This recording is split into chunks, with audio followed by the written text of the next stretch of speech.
Buenas noches amigos, bienvenidos y bienvenidas, gracias por estar en sintonía de Gente de Opiniones. Hoy es viernes, vamos a cerrar la semana con un tema sumamente importante que tiene que ver con la inversión en nuestro país. Por eso están con nosotros dos buenos amigos, el ministro de Obras Públicas, Transporte, Vivienda y Desarrollo Urbano, el arquitecto Eliud Ayala. Bienvenido, ministro. Bien, muchas gracias, es un gusto siempre estar en contacto con toda la teleaudiencia y muy contento de estar aquí en el programa. Y también está con nosotros el señor director ejecutivo de Fomilenio 2, el doctor William Pleites. Bienvenido, director. No, buenas noches, gracias por estar aquí, por haberme invitado. Bueno, antes de iniciar este programa, hoy se cumplen 4 años del gobierno del presidente Salvador Sánchez Serén. Él dio su informe a la Nación en el Salón Azul de la Asamblea Legislativa. Y hay un tema que tiene que ver con lo que vamos a hablar esta noche y quisiera pedirle su opinión con respecto a lo que dijo el presidente de la República en su mensaje a la Nación, en ocasión de su 4º año, al referirse, obviamente, a lo que tiene que ver con la inversión en nuestro país.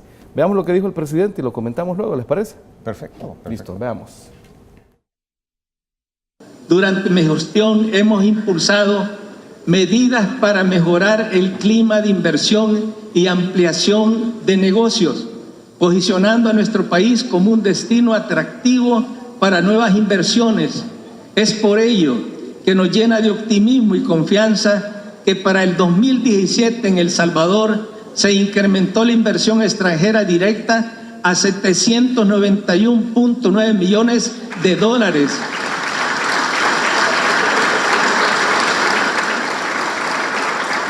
superando la meta establecida en este quinquenio y duplicando las inversiones registradas en los últimos 3 años.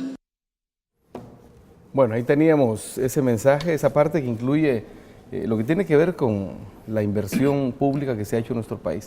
Ministro, su opinión al respecto. Bueno, el ciudadano presidente ahora en su informe destaca un elemento muy importante que a propósito que está con nosotros el director ejecutivo de Fomilenio, es un esfuerzo en el que hemos estado trabajando de manera conjunta y es en el tema del clima de inversión, del clima de negocios.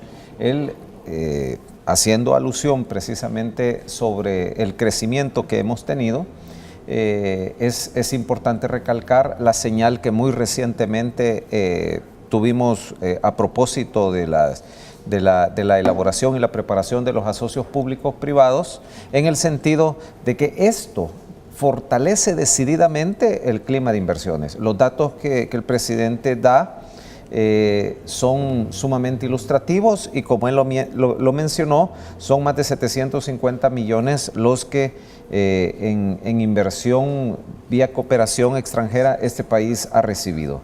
Él hacía mención efectivamente que eso ha superado la meta que en el plan quinquenal nos habíamos comprometido. Sin mencionar la inversión directa que el gobierno ha estado haciendo y sin mencionar también que son sustantivos que adicionan montos importantes, las inversiones que a través de financiamientos vía entidades financieras externas también hemos estado ejecutando. De tal forma que hoy por hoy El Salvador, creo que a nadie le es extraño, puede ver en muchos lugares del área metropolitana inversiones privadas, numerosas inversiones en construcciones de diferentes áreas y de igual manera la inversión pública es ahora mejor. Quiero decir que eso no quita que debemos de aumentar todavía más la inversión. Si nuestro país desea tener crecimientos como también los que nos hemos proyectado, la utilización de algunos mecanismos, de algunas herramientas como son los asocios públicos privados, que él también en su gobierno ha impulsado a través del Ministerio de Obras Públicas, son claves y determinantes. Director, su opinión sobre el discurso. Bueno, a mí me parece que justamente el poner la atención que ha puesto el presidente en el tema de la inversión, el empleo y el crecimiento es una buena noticia porque justamente es un tema que une a la nación. Este país definitivamente necesita darle prioridad a la inversión, al empleo y al crecimiento económico.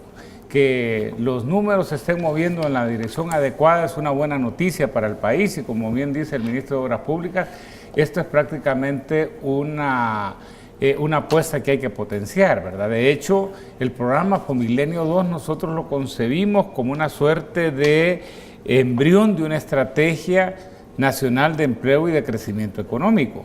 Nosotros, bueno, cuando nació Fomilenio 2, la pregunta que se hizo para definir su contenido era cuáles eran los principales obstáculos para invertir en el país, y ahí es donde se dijo, miren, hay que mejorar el clima de inversión, y ahí se definieron 3 componentes, como es la promoción de asocios público-privados, la mejora regulatoria que impulsa el organismo de mejora regulatoria, y por otro lado también se creó un fondo de apuestas por inversiones a través del cual Fomilenio 2 provee bienes y servicios públicos que son importantes para mejorar la competitividad y la rentabilidad de los proyectos de inversión privada. Adicionalmente hay un proyecto de infraestructura logística que en este caso está orientado pues a ampliar la carretera del litoral en 27 kilómetros entre la carretera del Aeropuerto Internacional y Zacatecoluca, y tenemos también 2 intervenciones importantes en los puestos fronterizos de Lamatillo y de Anguiatú que justamente están orientados también a facilitar el comercio,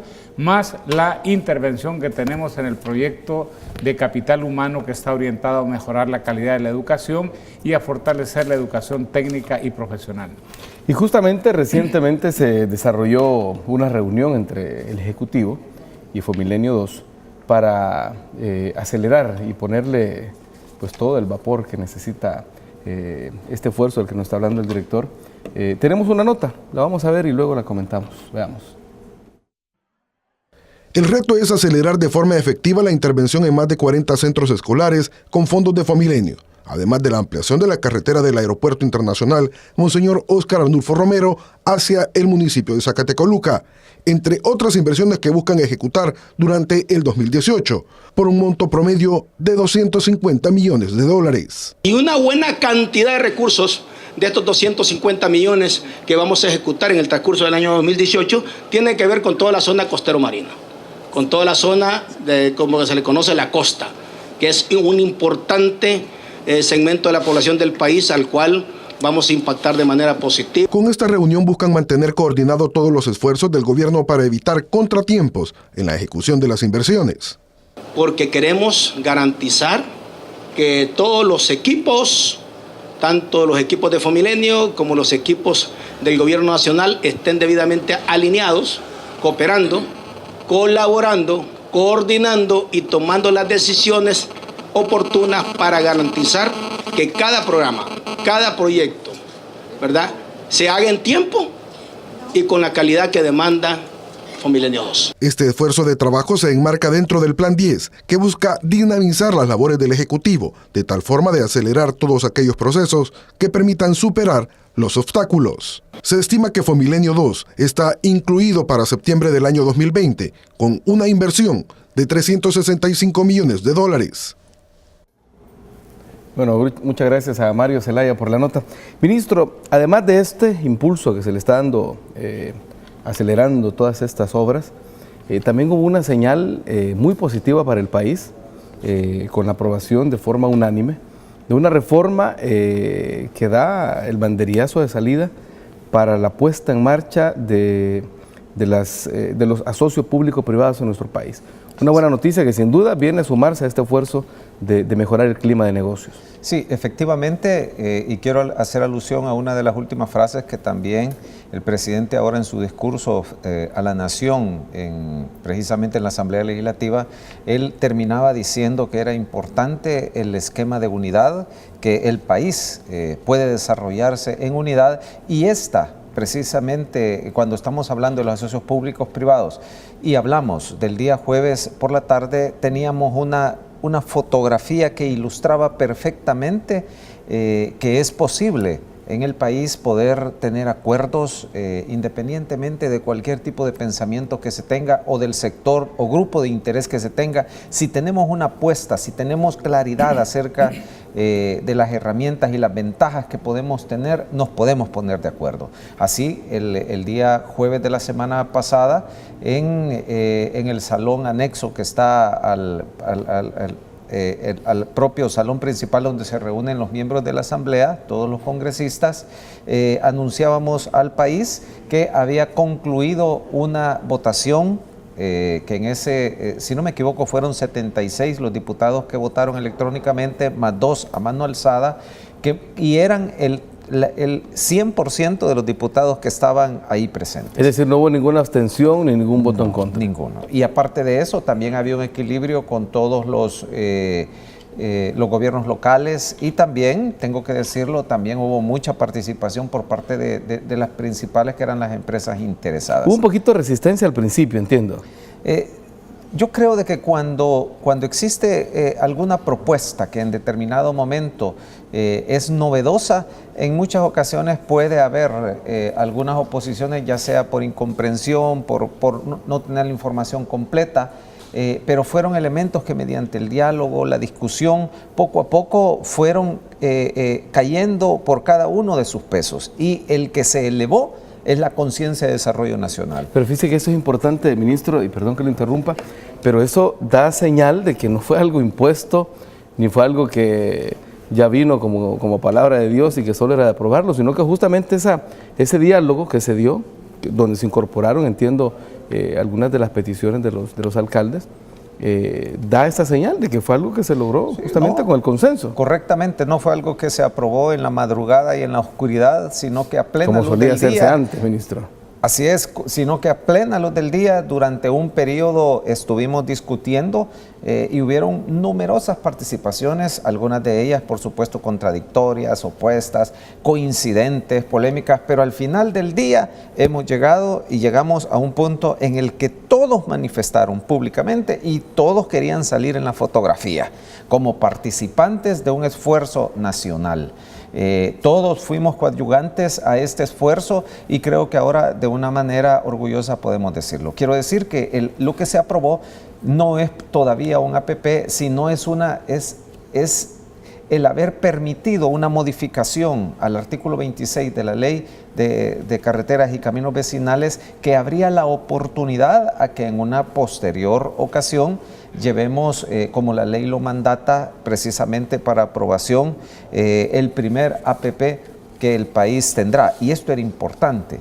En reiteradas ocasiones nosotros lo hemos mencionado, y los medios así lo recogieron, que si bien es cierto no haberlo aprobado hacía que el país perdiera cerca de 11 millones, en realidad, como lo hemos ilustrado verbalmente, la clave de esto está que en el siguiente paso viene un cañonazo que algunos estiman entre 1.500 a 2.000 millones de dólares que pudieran ser en inversión. Pero cada uno de estas grandes inversiones, que no son privatización, no nos vayamos a equivocar en ese detalle, ¿verdad? No es una privatización. En cada una de estas opciones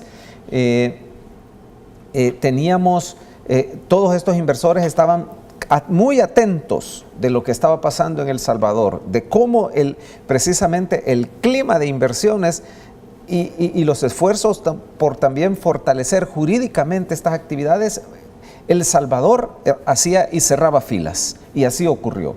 Creo que ha sido una magnífica, no solo una muy buena señal, sino que un amanecer importante para una herramienta que El Salvador nunca la había utilizado, pero que ahora poco a poco ya es una realidad con el primer asocio público-privado, que muy pronto, en un calendario muy comprimido, en un proyecto del Gobierno Nacional, del Ministerio de Obras Públicas, pero apoyado por Fomilenio, vamos a seguir ejecutando. Director, esto abre una página muy importante en la historia del país. ¿Con qué asocio público-privado se iniciaría esta ruta? Bueno, básicamente son dos con los que iniciaríamos. Uno es con la terminal de carga del Aeropuerto Internacional, y este de la iluminación y videovigilancia de 140 kilómetros de carreteras nacionales. Son dos asocios público-privados que su monto, llamémosle, no se trata de asocios público-privados grandes. La suma de los dos inicialmente va a andar ahí por los 30, 35 millones de dólares. En una segunda etapa seguramente que esas cifras se van a incrementar, pero como muy bien señalaba el ministro, lo más importante pues es que desata prácticamente pues los obstáculos para el uso de una herramienta que está llamada él decía, pues básicamente darle un cañonazo a las inversiones hacia adelante. Nosotros hemos estimado que proyectos que puedan calificar para ser financiados como asocios público-privados pueden sumar entre 1.500 y 3.000 millones de dólares en los próximos años. Pero para eso es importante que experimentemos, que aprendamos a manejar la herramienta. Este asocio público-privado, por ejemplo, de los 140 kilómetros de carreteras, nos ha dejado enseñanzas en esta primera etapa, que es como para la preparación de las condiciones. Es importante que haya un liderazgo, decíamos, o sea, en la parte política, el vicepresidente de la República, en su calidad de presidente de la Junta Directiva de Fomilenio, prácticamente pues asumió, ¿verdad?, el liderazgo para conversar con el presidente de la Asamblea Legislativa, los principales alcaldes que estarían relacionados con el proyecto, con los grupos parlamentarios. Prácticamente hemos hablado con representantes de tanques de pensamiento, bueno, con otros miembros de la Junta Directiva de Fomilenio que también han jugado un papel importante. Y eso nos permitió quizá un segundo elemento importante que está relacionado con la necesidad de estructurar una buena comunicación alrededor de los proyectos. Mire, nosotros los cuestionamientos que hacían los alcaldes los tomamos en el buen sentido del término. Ellos tenían preocupaciones, claro, y tomamos en cuenta sus preocupaciones, ¿verdad?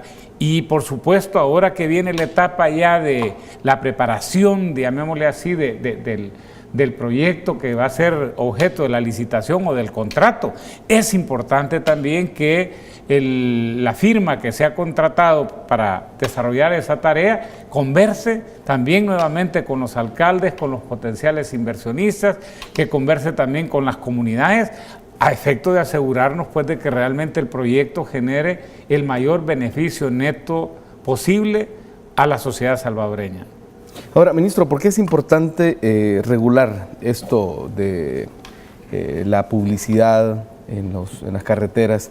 ¿Y por qué es importante combinarlo esto con la iluminación y la videovigilancia? Sí. Bueno, el concepto del proyecto, recuerdo, fue discutido lo discutimos hace ya unos año y medio, 2 años, en el que poníamos a consideración un problema que tenemos que resolver. El hecho es de que tenemos que tener un gran esfuerzo para disminuir el riesgo en las carreteras. El Salvador tiene el orgullo y ostenta tener una de las mejores, si no a juicio del resto de los 4 países centroamericanos, la mejor red de carreteras centroamericana.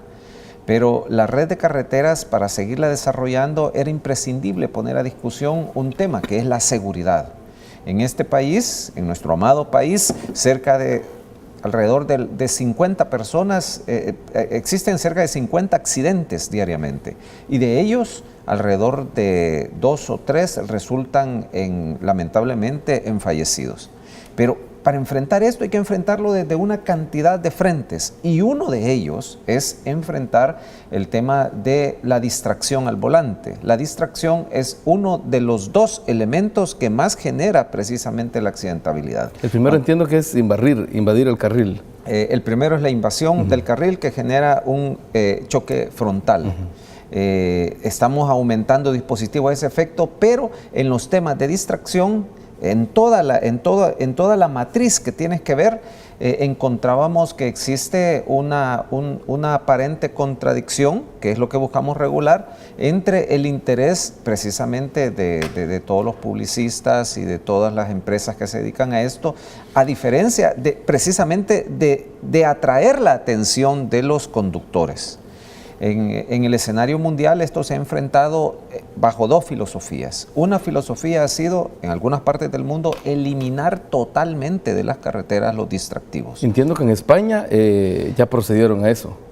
Muy recientemente España es un país que decidió sobre ese lado. Hay muchos otros países que lo que hacen es, existen normativas internacionales, es regular el tema de todos los distractivos, dentro de ellos la publicidad. Por otro lado también, una carretera a oscuras es una carretera también insegura.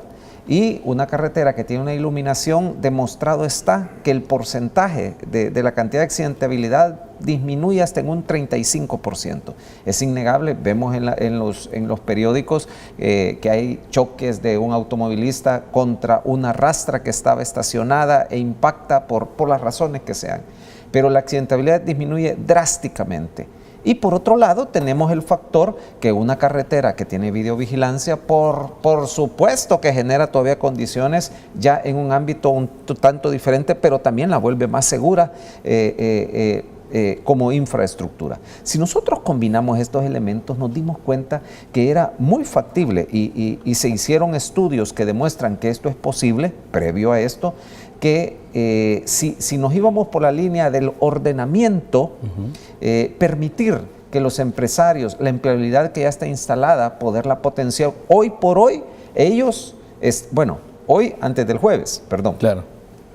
La legalidad era sumamente discutible sobre ellos, ya que el artículo 26 decía claramente que estaban totalmente prohibidos. Entendiendo esto, diseñamos o confeccionamos un esquema bajo el cual, si se ordenaba, de una manera muy ordenada y adecuada, prohibiendo en algunos lugares, regulando, entonces era posible desarrollar la actividad y en contraprestación al país, estas empresas podían tanto instalar como también operar y mantener la iluminación de las carreteras y también el sistema de videovigilancia, de tal manera que todo se encaja perfectamente. Los gobiernos municipales... Es lo que le llaman algunos gana-gana. Todos ganamos. Las municipalidades que actualmente efectuaban cobros sobre, según la ley, pues, ¿verdad? ¿Eran ilegales entonces? En una jurisdicción que no les correspondía. Entonces, según el texto de la ley, ahora pueden tener la seguridad de que pueden efectuar los cobros sobre las actividades económicas de manera completamente sin ningún problema. Y de igual manera el Estado podía regular. De tal manera que todos fuimos coincidiendo, ¿verdad? Haciendo esfuerzos, voluntades, dialogando, hasta llegar a lo que ahora muy pronto esperamos el país pueda gozar ya del producto terminado, que es tener las carreteras más seguras. Listo, vamos a hacer una primera pausa. Cuando regresemos vamos a hablar de las viviendas, porque entiendo que, bueno, en esto de todos ganamos, vimos por ahí unas fotos muy interesantes de cómo las personas que han sido reubicadas ahora tienen una casita muy bonita. Eso cuando regresemos de una pequeña pausa.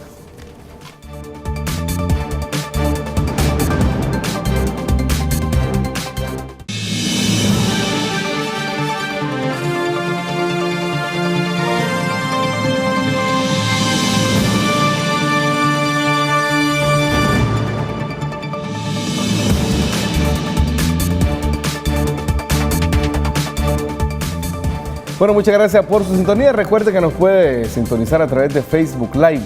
Llámele a sus amigos, familiares en Estados Unidos o en cualquier parte del mundo, porque esa plataforma nos permite estar conectados. Facebook Live, ahí búsquenos como Canal Gen TV.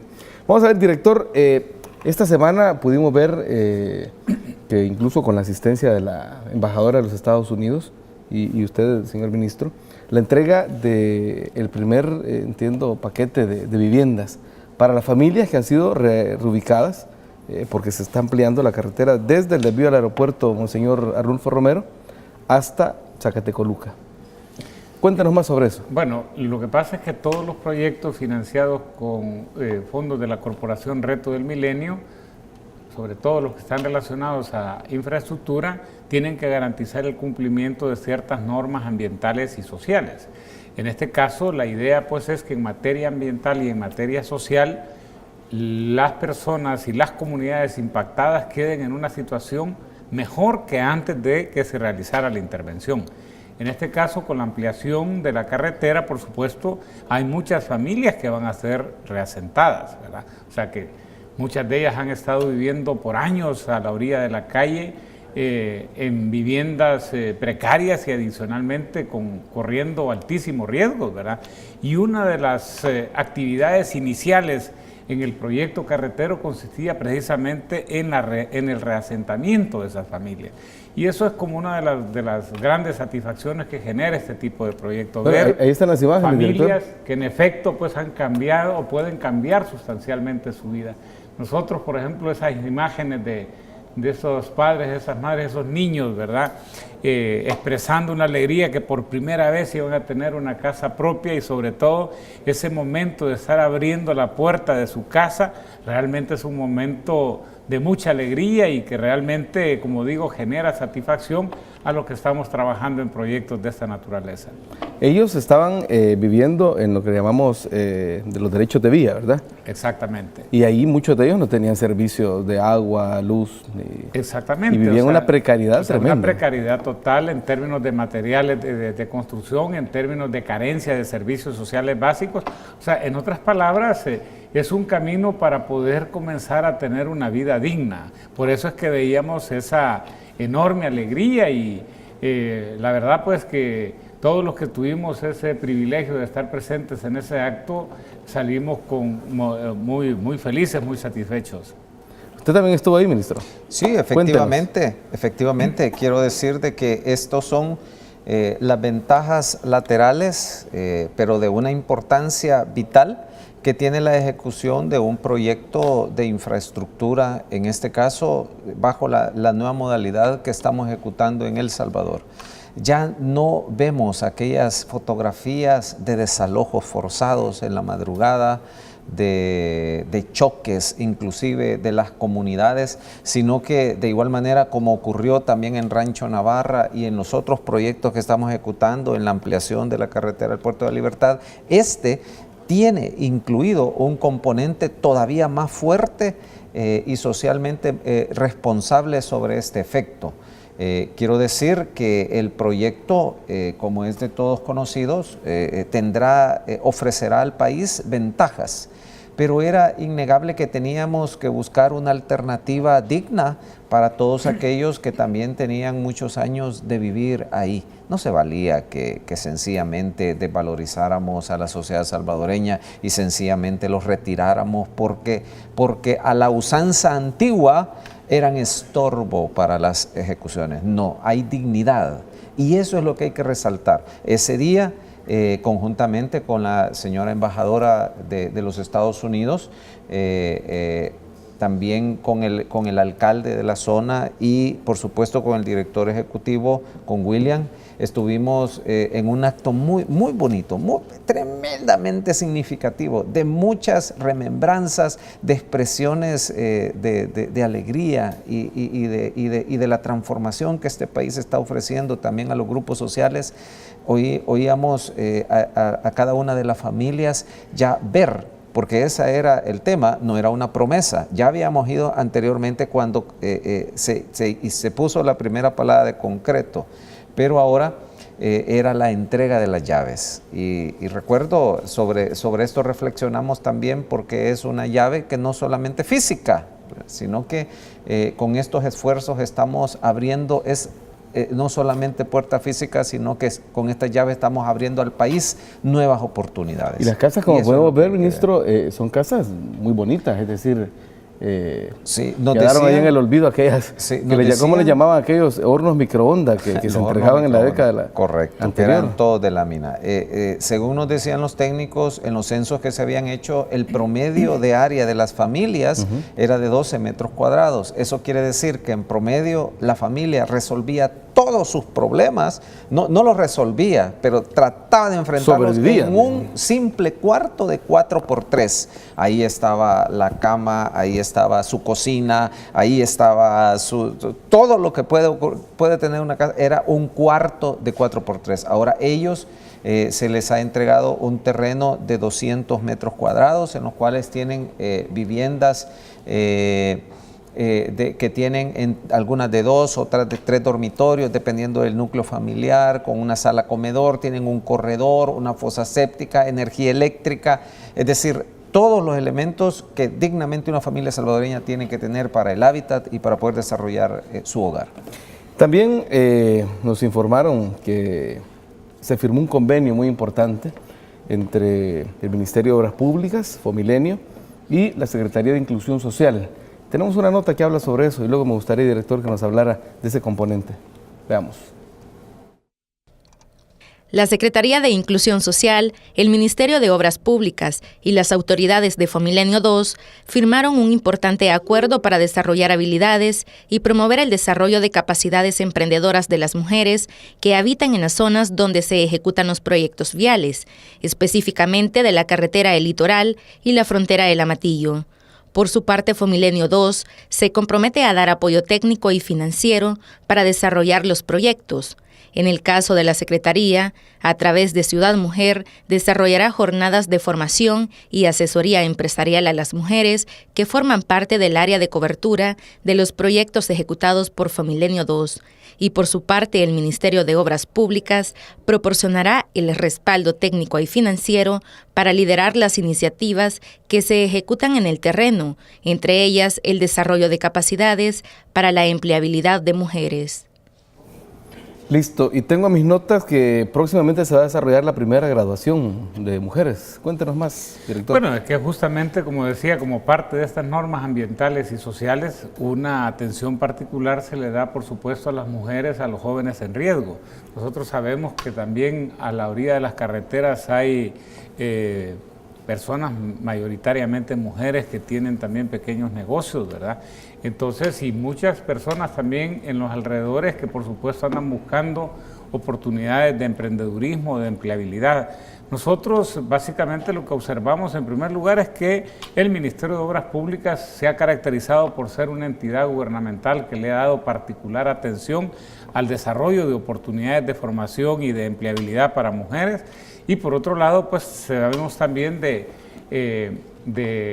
los cursos que ofrece la Secretaría de Inclusión Social, y entonces nosotros, parte de nuestro compromiso es precisamente desarrollar proyectos de capacitación para personas que en este caso pues también estarían impactadas por las obras, y lo que hicimos fue precisamente establecer un convenio tanto con el Ministerio de Obras Públicas como con la Secretaría de Inclusión Social, a efecto de que esos recursos, ¿verdad?, donde ya tenemos entidades del Estado con experiencia para poder desarrollar ese tipo de capacitaciones, los pudieran desarrollar.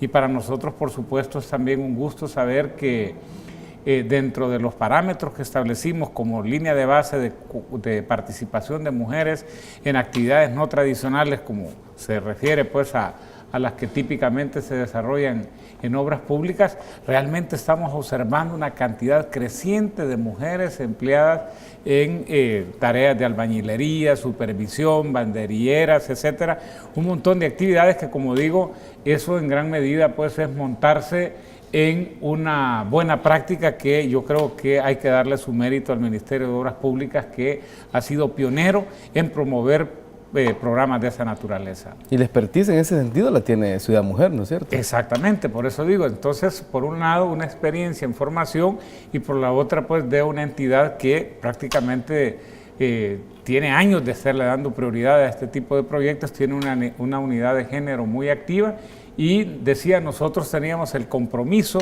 de impulsar ese tipo de actividades, y por eso era importante la firma de este tipo de convenios.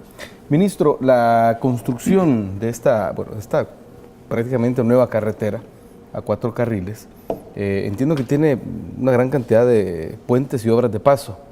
Esto, sin lugar a dudas, va a generar un impacto en la economía, pero obviamente también su construcción tiene algún impacto en el medio ambiente. ¿Cómo se concilia el impacto que pueda tener una obra como esta con el medio ambiente, y cómo se hace para poder subsanar algunas de estos impactos que se generan? Sí.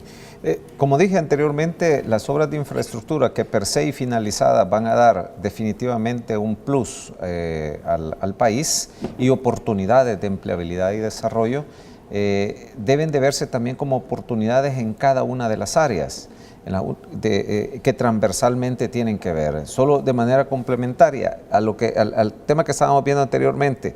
Fíjate tú, eso significa que no solamente el apoyo de Fomilenio hacia la participación y el desarrollo de este proyecto no está solo en dar la vivienda, que per se es un patrimonio de la familia, y no hemos dicho, y la vivienda se le entregó en propiedad Ese es otro tema muy importante decirlo, porque la propiedad te genera patrimonio y el patrimonio te genera una perspectiva de vida diferente. Por cierto, un periódico destacaba, me llamó mucho la atención, que en ese sentido, porque entiendo que el patrimonio, la propiedad es de la familia, ¿verdad? Sí. El núcleo familiar, el propietario más tierno, digamos, más joven, tenía 36 días de nacido.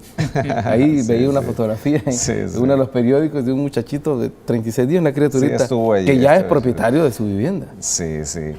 Ahora, pero fíjate tú, no solo eso, sino que de dedicarse a una actividad de tan poco rédito y tanta marginación social a la que normalmente estos grupos familiares se dedicaban, ventas.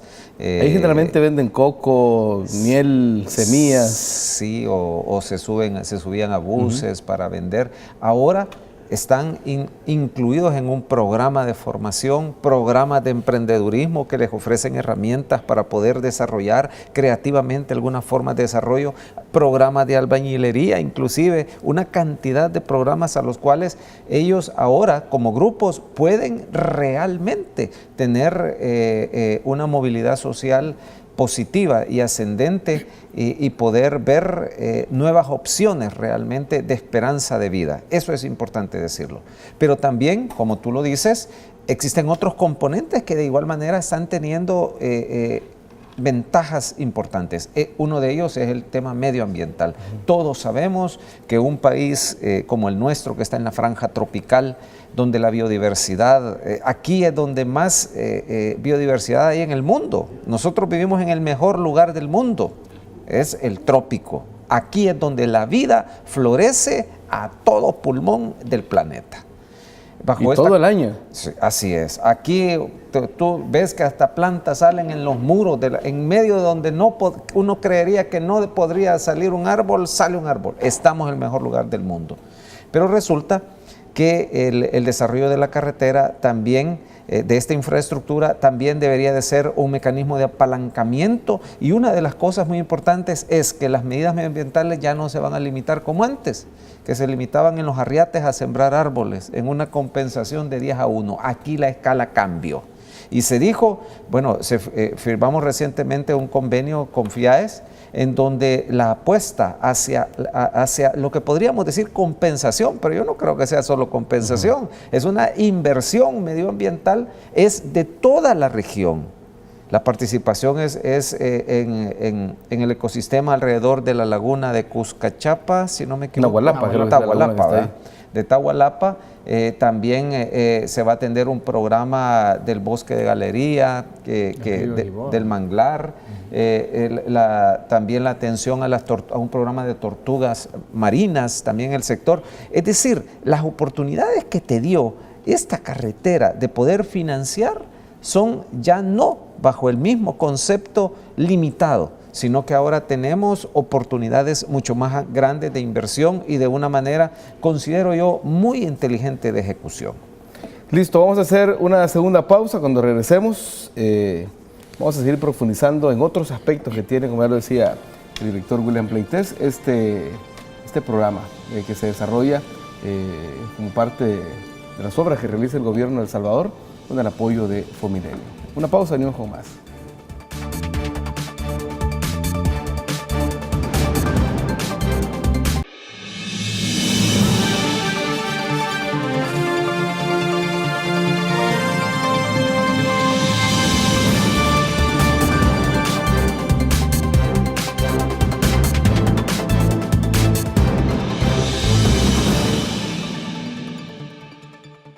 Esta sección es presentada por Academia Europea, número 1 en idiomas. Inscríbete hoy, matrícula gratis. Gran Open House, 1, 2 y 3 de junio. Bueno, seguimos conversando con el señor Ministro de Obras Públicas, Transporte, Vivienda y Desarrollo Urbano y el director ejecutivo de Fomilenio. Director, ¿cómo se ha avanzado en la mejora de trámites? Que esto es tan fundamental para mejorar justamente el clima de inversión en el país. Ciertamente, ¿verdad? Esto aparecía cuando se elaboró el diagnóstico que permitió diseñar Fomilenio 2 como uno de los principales problemas que había que atacar. y con la creación del organismo de mejora regulatoria ya se han hecho avances importantes en materia de permisos de construcción, ¿verdad? Se ha avanzado también bastante en trámites relacionados con el inicio y la operación de empresas y también en materia de comercio exterior. Por cierto, el día de ayer, ese es otro tema importante, por unanimidad la Asamblea Legislativa aprobó unas reformas a la ley especial para sancionar infracciones aduaneras, ¿verdad? Que era una demanda que venía de los privados orientada precisamente pues a tratar de asegurarse pues que en este caso la regulación, que está bien, pues, o sea, que cuando se comete una sanción aduanera, en este caso se imponga una sanción, pero que los costos sean en este caso, pues, o sea, inferiores a los beneficios de contar con una buena ley. En este caso, particularmente, el margen de tolerancia para la imposición de sanciones se incrementó de 3 a 5%, lo cual ha permitido, pues, que el porcentaje de sanciones aduaneras prácticamente se disminuye en un 75%. Adicionalmente se incorporaron otras reformas en términos de los tiempos que deben de ser cumplidos por parte de la Dirección General de Aduanas cuando se realiza, en este caso, por ejemplo, un proceso de esta naturaleza. Y la consecuencia de todo esto es que definitivamente se pretende que contribuya a mejorar la competitividad del país. Por otro lado, el organismo de mejora regulatoria se ha emprendido desde hace aproximadamente unos 5 meses, ¿verdad?, un proceso de revisión de todos los trámites exigidos por los 13 ministerios del país, y el compromiso es, ¿verdad?, hacer una simplificación de los mismos, de tal manera pues que se reduzca en un 20% los costos que están relacionados con esos trámites, ¿verdad? Prácticamente a estas alturas ya se hizo un inventario de los trámites, ya se han diseñado también cuáles serían como esas mejoras que requieren esos trámites que son más importantes en términos de costos para las empresas, y prácticamente pues se tiene ya listo un proyecto de ley precisamente para la simplificación de esos trámites que va a ser presentado pronto al presidente de la República para que pueda emitirse un decreto que permita su puesta en marcha. Ministro, ¿qué impacto se espera que tenga esta simplificación? Bueno, definitivamente todos los trámites engorrosos, pero también, quiero decir, todos los costos complicados y tasados de diferente manera ahora van a ser normalizados. Quiero decir, y esto es muy importante que podamos ver que existe una perspectiva sumamente integral en tanto del tema de las inversiones y de la importancia en que éstas aumenten y sean más efectivas y más focalizadas en el ámbito de desarrollo del país. Y este es un esfuerzo en el que precisamente Fomilenio, tenemos que reconocer, está haciendo un esfuerzo significativo. Cada una de estas, y también me muevo hacia una discusión también, esto supone una discusión sobre muchos ámbitos de diálogo en el foro legislativo. Recientemente en la Junta Directiva de Fomilenio, y lo han manifestado diferentes voces conocedoras de todo el programa, vamos a ver consecuentemente discusiones en tanto de volver viable muchos proyectos y muchos elementos dentro de todo el programa de Fomilenio. La mejora regulatoria y todos estos elementos también asociados son importantes, son muy importantes.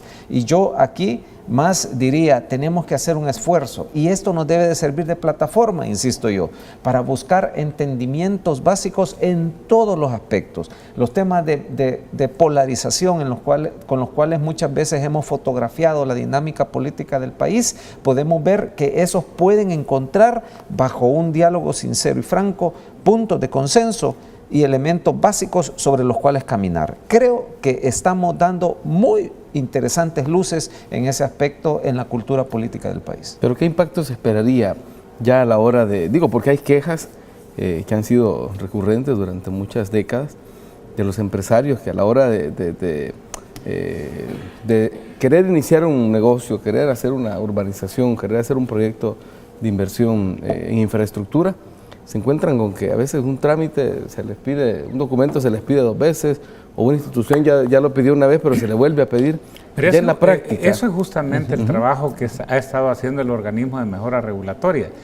Ha mapeado todos esos trámites, ha identificado dónde es que se están haciendo esas duplicidades y por eso es de que una vez se ha hecho la identificación en cada uno de esos 13 ministerios, entonces ahora se le va a presentar el proyecto, ¿verdad?, de decreto ejecutivo al presidente de la República y el impacto, como digo, que se espera que se obtenga es medible, 20% menos, ¿verdad?, en términos de costos para la realización de esos trámites. Sí.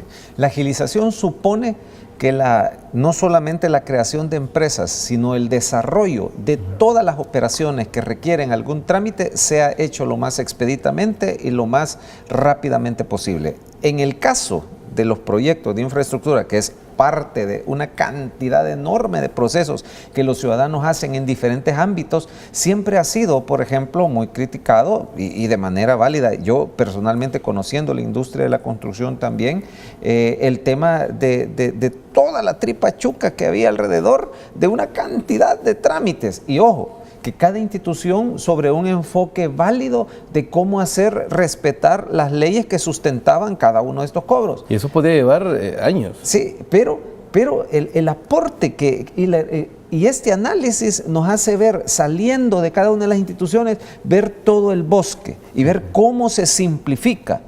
Y eso es vital. Eso abona al clima de inversiones, abona a que las inversiones sean más rápidas, abona a que podamos tener de una manera más rápida y efectiva ver los frutos de la inversión, no solamente ver el sueño. Para un empresario que de manera lícita y correcta pretende o ilusiona, sueña con un proyecto tal, es vital en el esquema financiero también tener una simplificación rápida.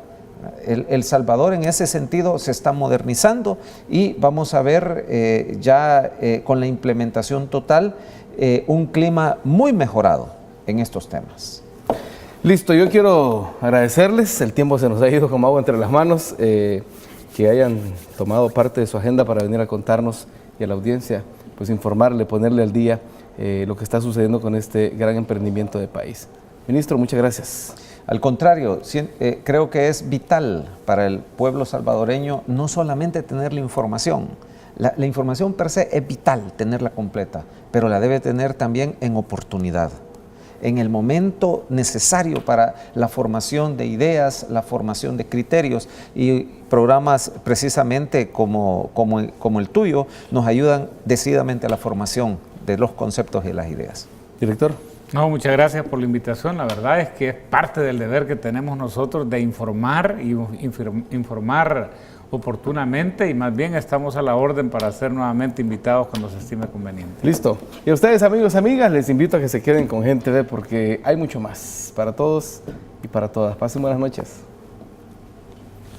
Esta sección fue presentada por Academia Europea, número 1 en idiomas. Inscríbete hoy, matrícula gratis. Gran Open House, 1, 2 y 3 de junio.